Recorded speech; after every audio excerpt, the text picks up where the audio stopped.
Bene, signore e signori, ladies and gentlemen, come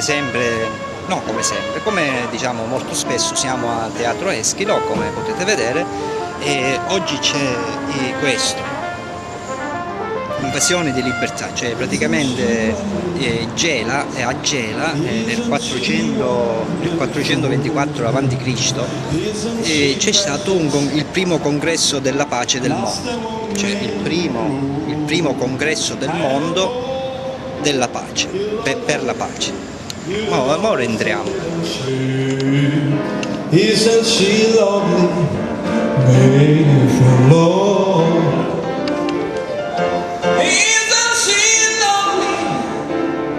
Isn't she wonderful? Isn't she precious? Lost among men and all. I never knew you loved me. You love is the living shade. Isn't she lovely, made from love?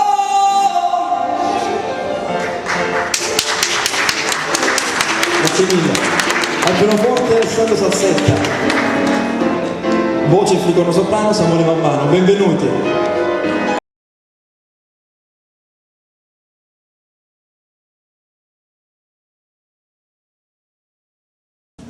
La città di Gela ha ospitato nel 424 a.C. il primo congresso mondiale della pace, e questo congresso è importante perché non è fine a se stesso, in quanto la città di Gela, ve lo comunico ufficialmente perché è stato concordato con il sindaco e con le istituzioni, si è candidata ufficialmente ad ospitare l'Assemblea dei Popoli della Pace per il prossimo anno, che è un evento che hanno ospitato ad Assisi. Significa portare qui, in questa terra che ha una legittimità storica, 600 delegati da tutto il mondo, e quindi al di là dell'esposizione mediatica credo che sia anche il riconoscimento per assegnare un ruolo importante e valorizzare l'identità di questa città.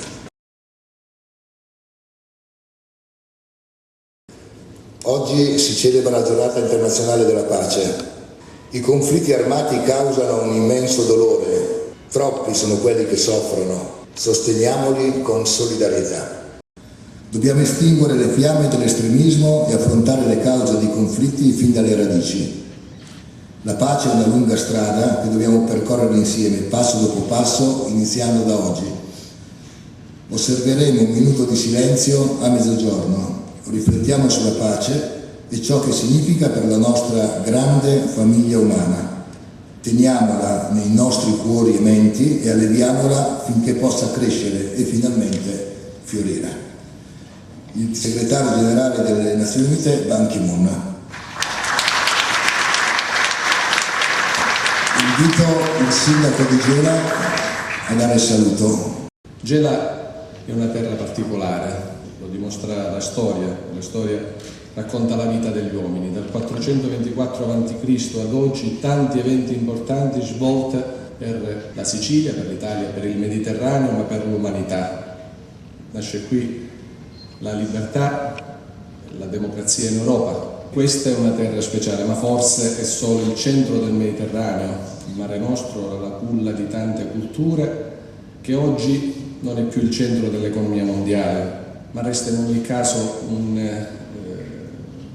il centro, forse, almeno così io credo, della storia e l'idea dei valori dell'uomo. E proprio dal Mediterraneo, proprio dalla Sicilia, proprio da Gela, vorremmo far partire un messaggio forte, un messaggio che mette al centro l'uomo e parli di pace e di libertà. Tutti voi buon lavoro e benvenuti a Gela. Questo è un progetto che nasce nel 2010 per un progetto Paul Fraser, dove il tema del progetto era la valorizzazione del nostro territorio. Non una vocazione di una potenza militare, ma più come una potenza economica. Gela ha una ricca pianura, nella sua storia ha avuto sempre dei commerci con il mondo che lo circondava, con la Grecia e con tutte le altre parti del mondo che allora ha conosciuto. E ancora oggi è così. Nasce come un progetto che ad oggi è strutturato nella stessa identica maniera. Abbiamo un convegno, abbiamo una mostra, abbiamo un'installazione. Ma il corpus principale del progetto era nato per essere magnificato l'anno scorso, nel ricordo del 70° sbarco degli americani in Sicilia, e a Gela in maniera particolare, una delle 3 teste di ponte che poi hanno permesso all'Europa di essere liberata. Siccome Invasione di Libertà raccoglie in sé tutta una serie di problematiche e di pensieri, si è pensato di partire da quello che è stato il primo momento di unificazione di popoli, di possibilità di pace nel vero senso della parola. Allora il 424. Abbiamo ascoltato Ermocrate. Le parole di Ermocrate dell'epoca sono quanto mai attuali. Io credo che aver pensato a questo convegno è anche un'occasione importante per riflettere non solo sulla nostra storia, ma anche su quella che è la realtà del patrimonio di Gela e in generale dell'isola. Un patrimonio che purtroppo in questi ultimi anni non ha potuto avere sempre i riguardi necessari per i problemi soprattutto di natura economica, ma che comunque può costituire anche sotto il profilo economico un grande volano, e qui a Gela in modo particolare. Riflettere sulla pace di Gela è anche importante rispetto ai temi attualissimi che stiamo vivendo, attualissimi rispetto allo spettro che viene dall'est, del fanatismo religioso. Pensate che cosa vuol dire oggi parlare di califfati e sapere che c'è un problema che interessa tutto il mondo occidentale, ed è importante a questo punto sapere che cosa si vuole raggiungere, quali sono gli obiettivi. Gli obiettivi ovviamente sono quelli della pace, ma la pace non si raggiunge sempre facilmente. Soprattutto è importante discutere, ragionare e cercare anche punti di convergenza. È quello che fecero nel 424 a.C. i greci di Sicilia, i sicilioti appunto. Certo, il discorso di Ermocrate non dice tutto ciò che noi vorremmo sapere sulla pace di Gela, ma certamente si evince che c'era una grossa preoccupazione. La preoccupazione era il dominio di Atene. Gli ateniesi cercavano di trovare dei punti d'appoggio, una volta negli scontri fra Segesta e Selinunte, una volta negli scontri fra Lentini e Siracusa e così via. Ed è in questo modo che prima del 424 a.C. erano già in Sicilia cercando appunto di approfittare di queste divisioni interne, che erano, attenzione, divisioni interne non solo all'interno dell'isola, ma anche all'interno delle stesse città, dove vi erano poi i partiti che diciamo parteggiavano per questa o per la parte. Il caso di Gela è particolarmente importante anche come riflessione sugli aspetti attuali, perché è Gela insieme alla vicina Camarina che decidono di fare la pace. Camarina e Gela erano vicine, avevano interessi territoriali importanti, quindi ovviamente essendo confinanti era facile che entrassero in frizione. La stessa Camarina era nata probabilmente da parte siracusana proprio per evitare che Gela si espandesse verso est, e la questione territoriale fra Camarina e Gela si è posta in termini davvero importanti, perché persino alle conclusioni della pace ci sono anche delle cessioni di territorio, e a Camarina viene ceduto anche il territorio di Morgantina. Le due parti, quella dorica e quella ionica, alla quale comunque si aggregava Camarina, che era in contrasto appunto con Siracusa e con Gela, e che quindi aveva interesse a essere con il mondo ionico, e quindi era appunto d'appoggio anche della stessa Atene. Alla fine si arriva a questa conclusione. Ovviamente io non mi soffermo di più, però diciamo, mi sembra importante dire che tutto questo serve a riflettere sull'attualità della nostra storia, ma anche sull'attualità del nostro patrimonio materiale e immateriale. quello materiale ben rappresentato dal Museo Archeologico di Gela, che restituisce giornalmente delle cose straordinarie. Fino a qualche giorno fa abbiamo recuperato in via Crispi dei corredi interessantissimi dalle tombe del Borgo, che continuamente danno materiali importanti per arricchire questo che è uno dei musei più importanti della nostra isola. E poi ci sono anche nuove scoperte, anche nell'Acropoli, avete sentito anche dalla stampa che è la missione dell'Università di Messina, che collabora col museo e che è seguita puntualmente anche dalla nostra soprintendenza, ha avuto modo di fare nuovi rinvenimenti importanti. Cito fra questi, giusto per quello che può significare rispetto alla identità e al patrimonio di Gela, la presenza di mattoni crudi addirittura delle prime generazioni, quindi nell'Acropoli, a pochi metri dal museo, dove c'era quindi il primo nucleo abitato della città, che risale appunto al VII secolo, abbiamo mattoni crudi dello stesso tipo di quelli che poi ci saranno a Bosco Littorio un secolo dopo e di quelli che poi ci saranno a Caposoprano nei secoli successivi, con le stesse caratteristiche metrologiche addirittura, quindi c'era da studiare anche questo aspetto. Evidentemente Gela aveva un suo importante patrimonio costruttivo.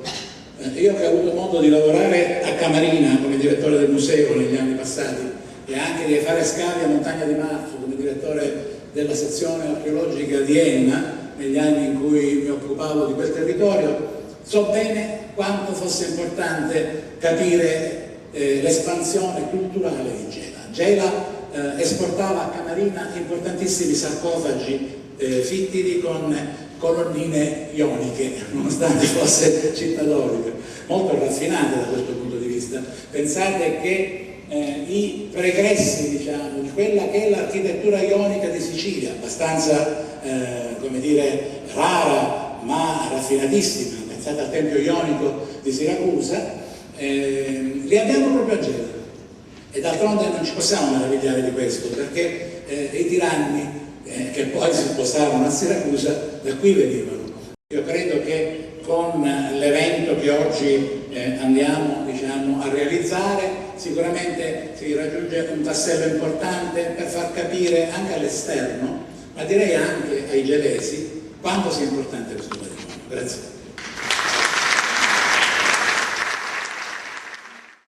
La pace non è soltanto assenza di guerra. La pace è anche la condizione in cui l'uomo deve vivere nel pieno rispetto della propria dignità.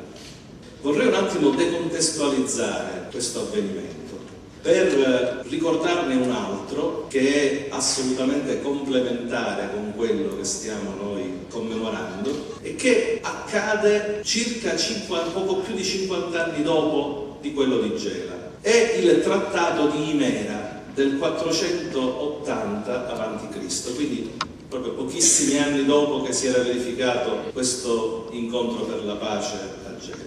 Perché voglio ricordare quel trattato? Intanto perché, come quello di Gela, è un trattato conosciuto soltanto da pochissimi e da quei pochissimi da cui è conosciuto è considerato il primo documento ufficiale che riconosce il principio di umanità. È il Tempio della Vittoria che si trova a Himera, che appunto commemora la vittoria, ma commemora soprattutto la stipula di questo trattato, talmente in odio ai cartaginesi che quando ebbero la possibilità, cioè a distanza poi di alcuni anni dopo, riconquistarono il territorio e lo rasero completamente al suolo. Dicevo l'importanza di questo trattato per il riconoscimento del principio di umanità. In che cosa si concretizzò quel riconoscimento del principio di umanità? Vedete, la storia è veramente ciclica, perché ritorna. Si concretizzò nel divieto che fu imposto ai cartaginesi perdenti dei sacrifici umani. I cartaginesi utilizzavano il concetto di sacrificio umano non soltanto nel senso religioso, ma anche in senso militare. Cioè avevano inventato il sacrificio, l'autosacrificio dell'uomo per finalità militari. I kamikaze, gli attentatori, eccetera, non li ha inventati l'Islam, non li ha inventati il cristianesimo, non li ha inventati l'ebraismo. C'erano già parecchi secoli prima di Cristo. Li ha inventati l'uomo, perché l'uomo è fatto così.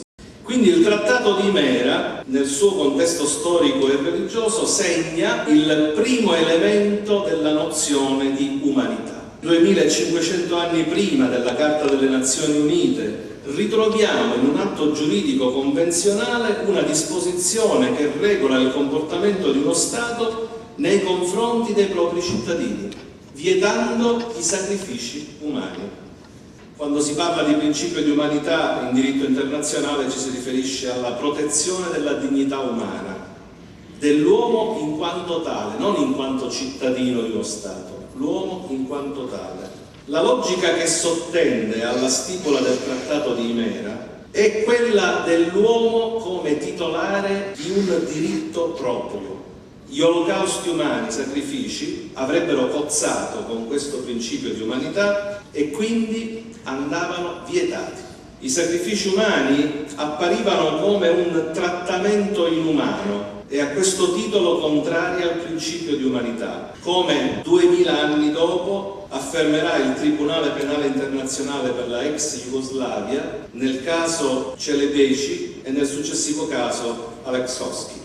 Tuttavia il principio di umanità non si limita esclusivamente all'ambito dei diritti umani, ma si irradia ad altri campi, alle nuove frontiere del diritto internazionale, alla protezione dell'ambiente nell'ordinamento internazionale, oltre che alla regolamentazione statuale internazionale delle biotecnologie. Tanto i greci quanto l'Antico Testamento propugnano il divieto dei sacrifici umani, come se il principio di umanità costituisse un limite invalicabile persino nei rapporti con la divinità.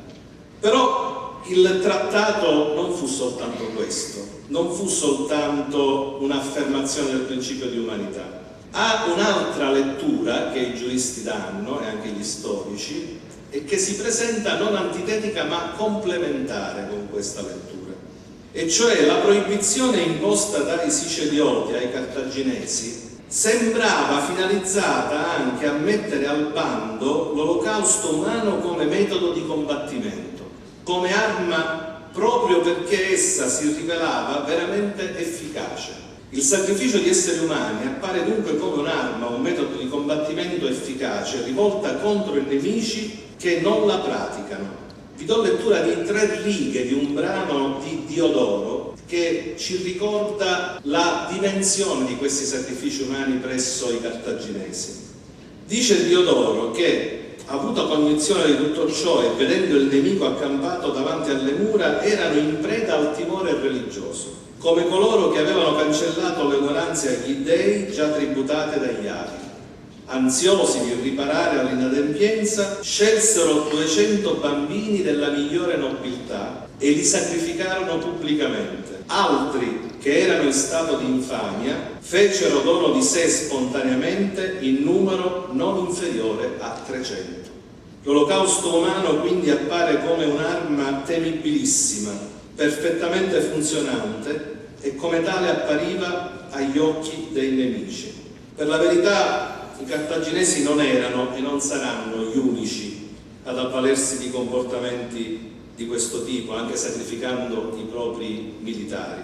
Successivamente nella storia ci saranno molti altri eventi e anche in quello stesso periodo i romani utilizzavano alcuni loro militari per lo sfondamento delle linee nemiche, quindi una funzione chiaramente di autosacrificio. L'autoimmolazione perseguiva quindi lo scopo di incutere il panico tra gli avversari, costringendoli a battere in ritirata. In realtà quello che accade, quello che noi abbiamo osservato, e questo ripeto vale sia per il Trattato di Gela che per il Trattato di Himera, è che Oriente e Occidente finiscono per incontrarsi in Sicilia, al centro del Mediterraneo, e si incontrano non soltanto 2 popoli, si incontrano 2 modi diversi di concepire il mondo, di concepire l'uomo. Da una parte l'uomo come valore assoluto, prodotto della pace tra i popoli, e dall'altro l'uomo come semplice strumento di un qualcosa di più grande che nella sopraffazione, nella violenza, riconosce l'unica ragione della propria azione, finalizzata all'imposizione di valori dei quali l'uomo è solo un succube destinatario e non un soggetto protagonista. Vedendo le cronache di questi giorni, verrebbe da dire, a volte ritornano. Che significa pace? E soprattutto, tornando nello specifico del convegno o congresso o assemblea del 424, che concetto avevano loro della pace e Irene? Irene è anche una personificazione, una divinità, Quindi che concetto è quello di pace? Ce ne sono tanti concetti, non è un concetto univoco, ahimè, è un concetto che si presta più di un'interpretazione. E quindi, pensando alla Sicilia, che è stato territorio di tante guerre purtroppo, vogliamo tornare indietro con la storia, i Ciclopi, e poi ancora Minosse e Cocalo, e poi scendiamo ancora, Siculi e Sicani, e poi Greci, Cartaginesi, Romani, Bizantini e Goti, Vandali. Quante popolazioni si sono scontrate in terra di Sicilia per arrivare infine alle invasioni di libertà di cui parla il titolo del convegno, l'invasione che non è un'invasione fondamentalmente per noi, ma per qualcuno che la pensava diversamente potrebbe essere un'invasione non di libertà, scusate il gioco di parole, perché noi a posteriori oggi diciamo che è stata un'invasione di libertà, ma nel momento storico cosa significava quello? Era un'operazione militare, fondamentalmente. Così come nel 424 si voleva scongiurare un'invasione che per gli ateniesi era un'invasione di libertà.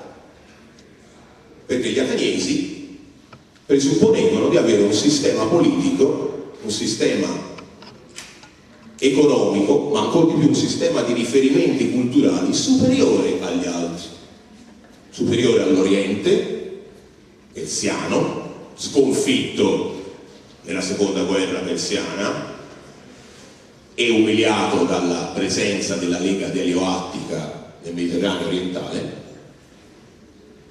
ma anche superiore a un certo tipo di turismo attardante che si aveva nel Peloponneso, ma anche in parte della Sicilia. Ammesso e non concesso che si possa ancora parlare di divisione fra Ioni e Dori dal punto di vista non puramente dialettuale, ma etnico. Quindi, voglio dire, anche qua, la pace, cosa significa la pace per i siciliani? Per i sicilioni, scusate, cosa significa? Questo bisogna riflettere su questo. Seconda cosa, io ho detto convegno gelese, ho voluto scrivere gelese fra virgolette, perché io avrei dovuto dire gelò, non gelese, gelesi sono oggi. Gelò. La comunità oggi di Gela ha un significato diverso rispetto alla comunità Gelò. Non c'è lo stesso tipo di rapporto interpersonale, interculturale, di singeneia, come si chiamava all'epoca, cioè di fratellanza, di comunanza, di stirpe, rispetto a quella che c'è oggi. Se io vengo ad abitare a Gela e prendo la cittadinanza, mi posso chiamare gelese o no? Posso essere gelese. Prima era così? C'era la stessa facilità di entrare in una comunità e sentirsi parte della stessa, o si rimaneva sempre all'esterno, in qualche modo? Forse in Sicilia un po' meno, ad Atene sicuramente no. Nell'Atene di Periclea, l'Atene del grande personaggio che è stato in qualche modo valorizzato proprio da Tucidide, c'era stata una stretta sulla concessione di cittadinanza. Congresso della pace del 424 non è il congresso della pace di oggi. Dobbiamo diversificare tutto, perché il modo di pensare non è semplicemente quello nostro, è un modo diverso, i riferimenti sono diversi, i contatti sono diversi, i rapporti interpersonali sono diversi, le istituzioni sono differenti. Chi è che ci riporta a questo convegno? Se noi prendiamo le fonti storiche della testimonianza, la principale, la testimonianza tucididea riguardante il convegno di Gela 424, è assolutamente scarsa. Sono pochissime parole all'inizio, poi c'è un lungo discorso che prende 5 capitoli E poi una conclusione rapida. Wilamowitz, grande filologo dell'inizio del Novecento, diceva è una ersatz, cioè è un riempitivo.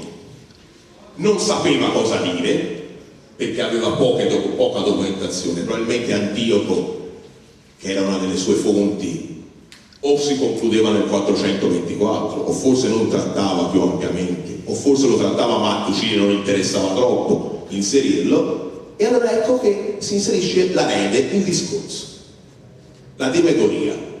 Ma la cosa interessante in tutto questo, e dobbiamo questo subito notare, che nella testimonianza Tucididea il discorso di Ermocrate è unico, laddove invece, quando Tucidide ci presenta i discorsi, ci li presenta sempre in contrapposizione, secondo uno schema che era quello dei dissoi logoi, cioè lo schema sofistico elaborato circa poco dopo la metà del V secolo, che prevedeva le concezioni, no? Il confronto fra due opinioni assolutamente contrapposte. Tesi e antitesi, dice giustamente il dottor Zingale, ha ragione. Qual è l'altro personaggio in tutta l'opera Tucididea che non ha un antagonista sul piano del discorso? Solo Pericle. Nei famosi discorsi periclei non c'è un antagonista, ma sono discorsi celebrativi. Ma qua siamo in un discorso in assemblea e Tucidide ci dice che molte furono le opinioni espresse durante il convegno Genovo pro e contro l'ipotesi di fare un accordo di pace, ma ci riporta solo quella di Ermocrate. Allora qui qualcuno potrebbe dire che il tutto ha delle difficoltà ermeneutiche, ovvero quanto del discorso di Ermocrate è realmente di Ermocrate e quanto invece è tucidideo. Questo è importante perché sennò non riusciamo a capire tutto il resto. Qualcun altro, sto parlando dei moderni, ha sottolineato come il discorso sia molto generale, si parli di concetti generali, non c'è un aggancio immediato alla realtà, all'hic et nunc direbbe qualcuno, ma c'è un discorso sui massimi sistemi in qualche senso. Ora questo non deve spaventare più di tanto né deve creare delle difficoltà, perché in Tucidide c'è spesso questo concetto, però è strano che un evento così importante come il convegno del 424 non si entra nei dettagli di quelli che furono gli accordi. Diceva giustamente prima il sovrintendente Caltanissetta, la cessione del territorio di Morgantina all'interno a Camarina, per esempio. Avremmo voluto più dettagli da Tucidide su questo punto, avremmo voluto saperne di più dal punto di vista del rapporto politico che c'era fra Gela Morgantina, fra Camarina e Gela, e invece abbiamo il grande discorso, la demagogia perfetta, costruita sapientemente, che riguarda che cosa? Riguarda un appello fatto da un personaggio politicamente ben definito e che guarda caso è di ispirazione più aristocratica che democratica, e in questo forse ci scontriamo qualcosa anche di tucidideo fondamentalmente, che chiama a raccolta le poleis di Sicilia, ma le chiama sicilioti, li chiama greci di Sicilia, perché no, greci sono tutti greci, gli ateniesi sono greci, è vero si vengono da est, ma in questo caso l'est secondo me è semplicemente un punto spaziale, non c'è una differenza dal punto di vista dei valori di riferimento. Ci poteva essere fra persiani e greci, anche se anche questo non è vero, perché la storiografia da Mazzarino in poi dimostra quanto invece per esempio la cultura ionica era permeata di elementi orientali, e che anche l'Oriente non è tutto monolitico come possiamo immaginare noi, ma che c'è un Oriente e un Oriente, così come c'è oggi, ovviamente. Quindi, tornando a noi, il discorso è: ateniesi si sentono greci, ma non possono essere mai sicilioti. Qual è l'unico modo che io ho per, in qualche modo, distinguere un nemico e chiamarlo estraneo? Tucidide usa la parola l'allofilia, cioè di una tribù, di una un'estraneità, un'altra stirpe all'Ofioria. Gli estranei sono di altre stirpi, ma in realtà gli ateniesi sono di stirpe greca, così come lo erano i sicilioti. Però non abitano la Sicilia, ecco il punto fondamentale. Questo è fondamentale. Il concetto del territorio. È il territorio, forse nel discorso di Ermocrate, che rende differenti i sicilioti dagli altri greci. Ma questo è un concetto molto importante, questo del territorio. È un concetto che ritroveremo laddove, sempre a Siracusa, si sperimenterà un tipo di comunità differente rispetto a quella rigidamente poleica, cioè quella della polis, uno stato territoriale. Tu fai parte non di una comunità genetica che si riconosce in un unico ecista, quindi in un unico fondatore o in un'unica... Tu fai parte di un territorio e allora se tu vivi in quel territorio ne fai parte.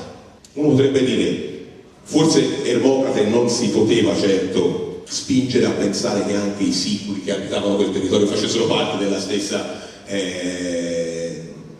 stessa comunità, dello stesso koinon, ma fondamentalmente il passo poi sarà questo, perché con Dionisio, che guarda caso nasce nel milieu culturale insieme a Filisto, storico di Ermocrate, vedremo che proprio Siracusa sperimenta un altro concetto. Ci saranno per cui popolazioni che sono fondamentalmente mercenari che verranno immessi all'interno del territorio siracusano e che diventeranno parte dello stesso. Questo era inconcepibile per una polis come Atene, ma anche per una polis come Tebe, ma anche per una polis come Sparta. Cioè per le polis della madrepatria ellenica questo era un concetto che sarà raggiunto solo con Filippo il Macedone e poi con Alessandro, e sarà combattuto aspramente. Quindi il concetto territoriale è interessante. Io non voglio arrivare a parlare di ius soli, ovviamente. Oggi c'è il dibattito ius sanguine, la diamo o non la diamo la cittadinanza per lo ius soli, lo ius sanguine. Però è interessante questo fatto che nel discorso di Ermocrate esca fuori questo territorio. Certo era un territorio dei sicilioti, non era il territorio dei siculi, era un territorio abitato da persone che si riconoscevano, che parlavano lingue comuni, che avevano dei riferimenti comuni, ma poi sappiamo nel sesto libro che lo stesso Ermocrate cercò di coinvolgere, questa volta in funzione bellica, i siculi in un'alleanza contro gli ateniesi. Perché è pur vero che il convegno fu un convegno in cui forse la pace fu usata in maniera un po' strumentale. Io faccio la pace, io e voi siete qua al convegno, facciamo la pace perché al di fuori c'è un nemico esterno che si può approfittare delle nostre discordie. Quindi la pace qui strumentale a un disegno politico. Quale poteva essere il disegno politico? Qui i moderni hanno sottolineato bene, poteva essere il disegno siracusano di mantenere una certa egemonia, magari rinunciando in quel momento a qualcosa a favore di altre realtà, magari realtà ioniche e non doriche, ma recuperando poi successivamente quel primato e quell'egemonia che avranno, guardate caso, durante il periodo della grande spedizione tra il 415 e il 413. Ci dice Tucidide stesso che Siracusa era riuscita a mettere assieme quasi tutti, tranne Agrigento, quasi tutti i greci di Sicilia contro un invasore comune, che era greco pure, però non era un cartaginese, era greco. Attenzione, gli ateniesi non sono greci, i sicilioti sono greci, si riconoscono nel momento stesso in cui delimitano un luogo, l'isola, lo dice Ermocrate, l'isola circondata dal mare. Ecco, adesso credo che sia il momento di rispettare un minuto di silenzio proprio in considerazione della giornata mondiale.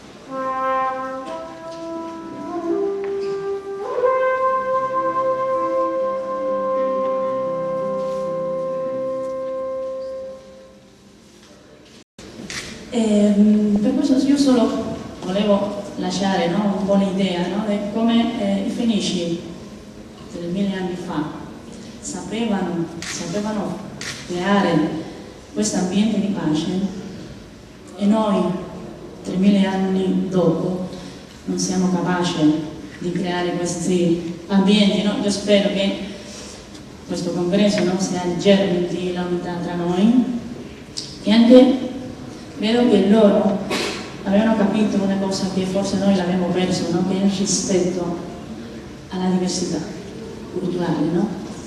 La mia religione è la stessa, il mio pensiero deve avere lo stesso rispetto che l'altra.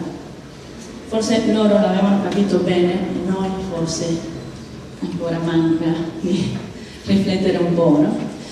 Questa cultura del Mediterraneo si è fatta a lo largo de toda la historia y los comerciantes han tenido un papel importante para explotar esa cultura. Y yo voy a hablar de comerciantes, de comercio. El comercio es una cosa muy distinta de se compra y se vende productos. Y es de esa circulación de productos, de estos productos que han fatto la cultura del Mediterráneo que vaya a dar. Portugal está al fino del Mediterráneo. Portugal está al fino del Mediterráneo. Casi para muchos países no es Mediterráneo, pero el sur de Portugal es Mediterráneo. Un forno de culturas diversas en la construcción de una única cultura, la cultura de paz, no sé, de guerra, pero una cultura especial, específica en el mundo. Y que hoy tenemos que afirmar una cultura propia a esta parte del mundo, una cultura que se está construyendo todavía, que se está continuando todavía en su gran diversidad. Y que es una cultura que puede aportar ideas de democracia, ideas de paz al mundo, porque como se está haciendo en la diversidad, se puede hacer en la unidad, como decía el emperador Adriano, que la unidad es mucho más, più grande cuanto più grande es la diversidad. Otros materiales, este tesoro del segundo milenio que trovamos nel sur de Portugal. Estos son materiales que podrían ser de todo el Mediterráneo. Este vaso ha sido trovado en Portugal. Como habíamos muchísimos en el sur. Esto son la arquitectura. Esto es una arquitectura sur de Portugal del siglo VIII, fra el 8 y 5, y que es una arquitectura mediterránea, una arquitectura que todavía no habíamos en el norte de Portugal. Esto es específico del sur, las necrópolis, como todas las necrópolis que encontramos aquí, otro más son algunos. Esto es un santuario del siglo III. Es un santuario que dedicado a Dona de la Santa Lucía, fenicio cartaginés, con los occhi de Tanite que se dice que están muy presentados. Cuando hablamos de paz, bueno, si la libertad es la condición de la existencia de la paz es la condición de la existencia de la democracia. Y hoy, cuando hablamos de democracia, cuando hablamos de paz, es muy importante que retrovamos este espacio de conexiones, mismo en tiempo de guerra, y lo prendremos como una escala de democracia, de paz y de libertad que tenemos que mostrar a todo el mundo como un ejemplo que puede ser repetido. Lo que había en la antigüedad se puede repetir hoy, y estos contactos, esta diversidad en la unidad es la condición fundamental para la existencia de la paz en el mundo. Y si el comercio puede ser un ejemplo, un instrumento de creación de la paz, si el comercio inverte su condición de profito, de soldi, de otras cosas. Si el comercio puede aportar la cultura, bueno, el Mediterráneo puede enseñar cómo se hace. Grazie. Mi piacerebbe iniziare con queste due riflessioni, rifacendomi appunto al celebre discorso di Ermocrate, di cui abbiamo sentito brani e riflessioni. È un discorso di unità per gli intenti comuni di cui oggi possiamo forse utilizzare il significato solo se spostiamo l'attenzione al mondo intero e in questo momento appunto di così difficili conflitti, non quindi per una chiamata all'unità delle armi contro gli ateniesi o contro qualcuno, contro gli invasori, ma rovesciando il ragionamento verso il concetto di pace per sviluppare forme di conoscenza reciproca fra persone di culture diverse. Da qualche anno è in corso in Italia un dibattito serrato sulla necessità di fare reti in contesti geografici e storico-culturali omogenei di cui appunto sappiamo benissimo il nostro paese è ricco.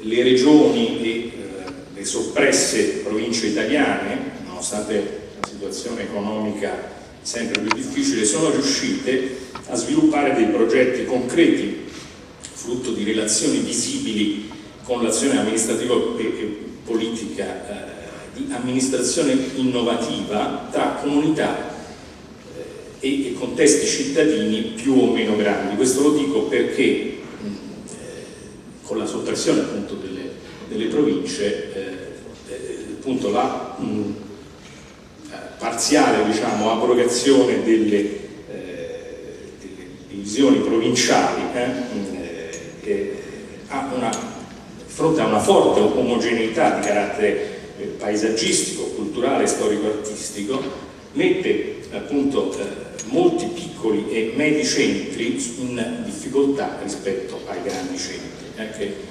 piccoli centri che sono tagliati fuori dai flussi del turismo perché singolarmente magari non riescono a far emergere la propria specificità, talvolta però di grande importanza per capire il contesto complessivo adombrati da una diffusa e deformante idea che solo i principali musei e grandi siti archeologici soddisfino la curiosità dei visitatori. Per esempio, chi giunge alla Valle dei Templi di Agrigento, a Piazza Armerina, raramente pensa di visitare Licata, Ravanusa, oppure Gela, o addirittura anche Aridone e Morgantina. Per concludere con le parole di Ermocrate, si parla stringersi compatti, dice Ermocrate, no? Ecco, dunque io direi stringersi compatti se cultura, conoscenza storica e pratica della pace sono indissolubilmente legati tra di loro.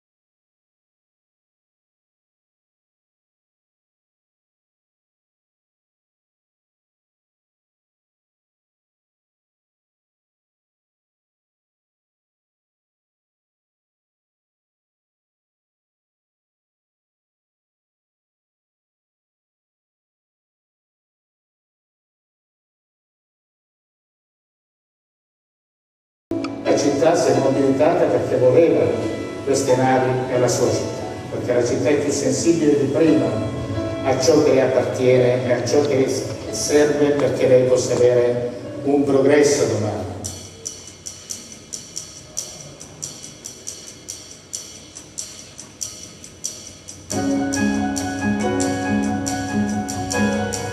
Quando sono passati qua gli americani, tu vedi come vedi tutto il mare qua, era pieno di navi, tutto pieno. c'era una marea di nave, il mare, tutto il golfo sembrava tutto dipinto di nero, fumo.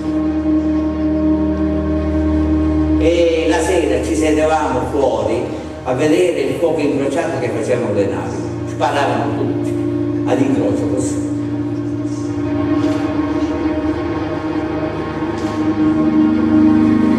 C'era da commuoversi, vedere il Viale Indipendenza, che c'era una scappata che era piena di soldati italiani morti. Un americano mi ha aperto una tavoletta di cioccolato. Io per orgoglio l'ho preso, perché ancora mi sentivo dentro di essere un baleno. Certo, prima si pensava che Mussolini aveva ragione, ma quando si è cresciuti poi abbiamo conosciuto la democrazia, è tutta un'altra cosa. Democrazia è democrazia.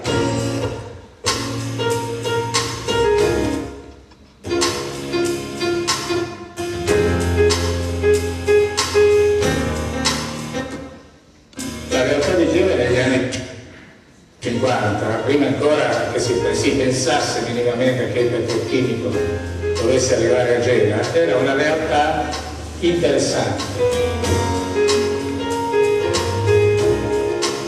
Non era quel deserto che si pensava e che si è fatto prendere successivamente.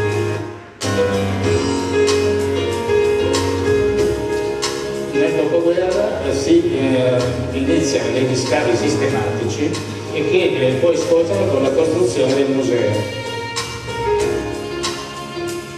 Il museo che raccoglie dei reperti importantissimi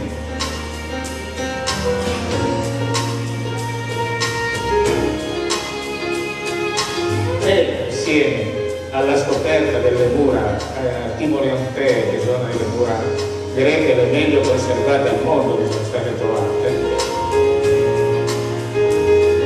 comincia ad esserci un flusso turistico sino a quel momento sconosciuto. Siamo ancora prima dell'avvento del petrolchimico. I pullman arrivavano con una frequenza interessante in quel momento.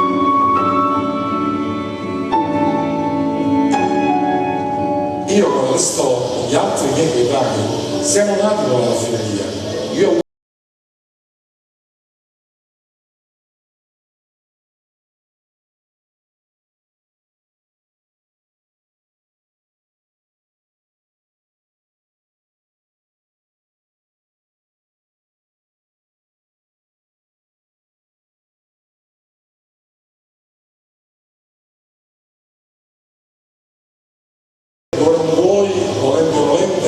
un'industria come quella dell'Eni a Gela ha dato tanto, ma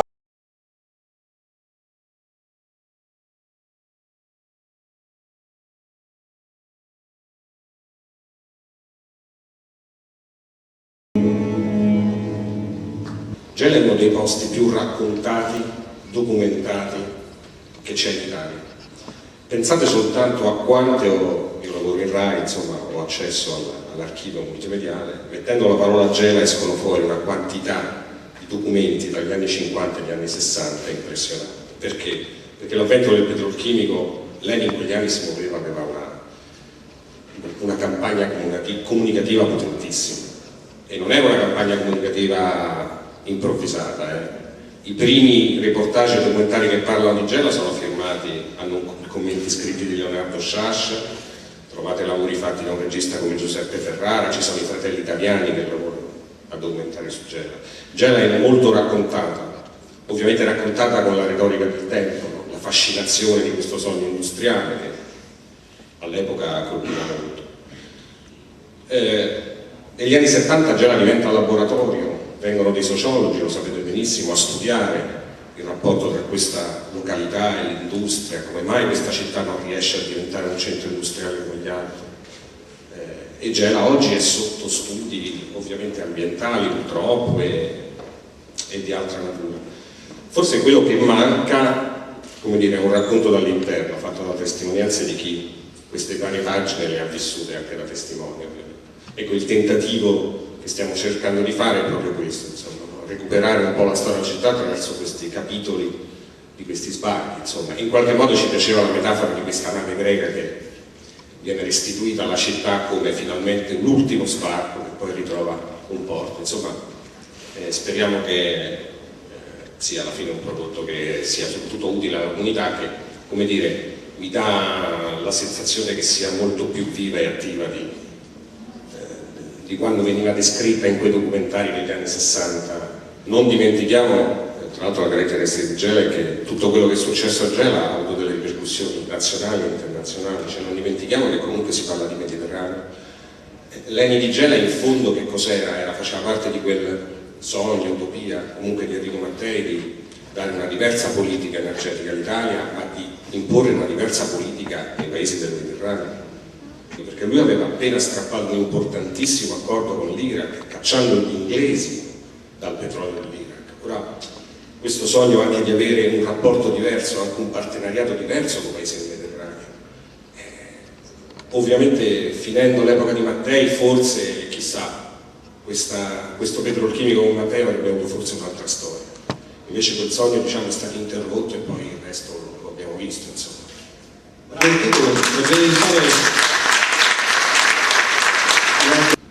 Entrare a Gela, visitare il museo archeologico, capire cos'è stato e cosa è attualmente Gela, significa infrangere un tabù. Questa città, lo dico sinceramente, è una frontiera di un passaggio storico dell'Italia del dopoguerra fondamentale. Non si capisce, parafrasando Goethe, io direi non si capisce l'Italia se non si capisce Gela. La cosa tragica della situazione di Gela è che questa condizione di marginalità che Gela vive di fatto, che è anche stata per molto tempo una condizione di marginalità culturale, politica e quant'altro, è una condizione che è stata in larga parte anche determinata da noi stessi siciliani. Perché se voi andate in qualunque parte della Sicilia, distante da Gela, quindi Soledano, Messina, Palermo, Gela viene vista come una sorta di Bronx del territorio isolano, cioè qualcosa da cui è bene stare lontani. Nella realizzazione di questo documentario avete incontrato qualche difficoltà? No, ma insomma mi aspetto. Sarebbe strano se non ne trovassi, ne ho fatti tanti, insomma, in ogni posto, guardate, si incontrano difficoltà in ogni posto e di ogni natura.